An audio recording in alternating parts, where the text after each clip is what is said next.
কবিতা অসম আবৃত্তি মঞ্চৰ উদ্যোগত শ্ৰীমন্ত শংকৰদেৱ সংঘৰ নাজিৰা জিলা শাখাৰ প্ৰেক্ষাগৃহত আবৃত্তি শিক্ষক প্ৰশিক্ষণৰ এদিনীয়া কৰ্মশালাৰ আয়োজন। উক্ত কৰ্মশালাত মুখ্য প্ৰশিক্ষক হিচাপে আবৃত্তি ৰত্ন শান্তিছায়া শইকীয়া উপস্থিত থাকি প্ৰশিক্ষণ প্ৰদান কৰে। Bureau report Patkai TV.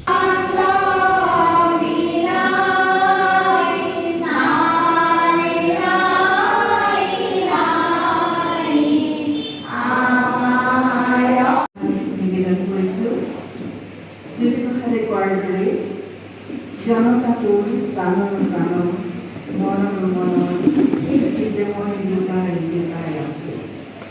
সেই শিল্প সত্তাটো আজি আপোনালোকৰ মাজৰ পৰা এটা নতুন মাত্ৰা মানে এটা যাত্ৰাৰ এটা মাত্ৰা দিবৰ কাৰণে আপোনালোক সকলো সমবেত হৈছে আৰু মই যিমান দূৰ পাৰোঁ সহায় প্ৰথম ইয়ালৈ আহিহে লগ পাইছোঁ। আজি এক ঘণ্টামান সময় হৈছে। আচলতে তেওঁলোকৰ ঐকান্তিক প্ৰচেষ্টাত এই প্ৰেক্ষাগৃহত আমি এটা ধুনীয়া অনুষ্ঠানৰ অংশীদাৰ হ'বলৈ পালোঁ আৰু দুগৰাকী তেওঁ অকণমান আগলৈ আহিবলৈ অনুৰোধ জনাইছোঁ। দুগৰাকী পাৰিলোঁ। প্ৰথমতে মই শান্তিছায়া ধন্যবাদ কৃতজ্ঞতা জনাইছোঁ। তেখেতে ইমান দূৰৰ পৰা আহি আমাৰ মাজত আহি উপস্থিত হৈছিল। আবৃত্তি মই ভাবোঁ আবৃত্তি হ'ল এটা আমাৰ কণ্ঠকলা বা শিল্প আৰু আবৃত্তি মানে হ'ল কবিতা।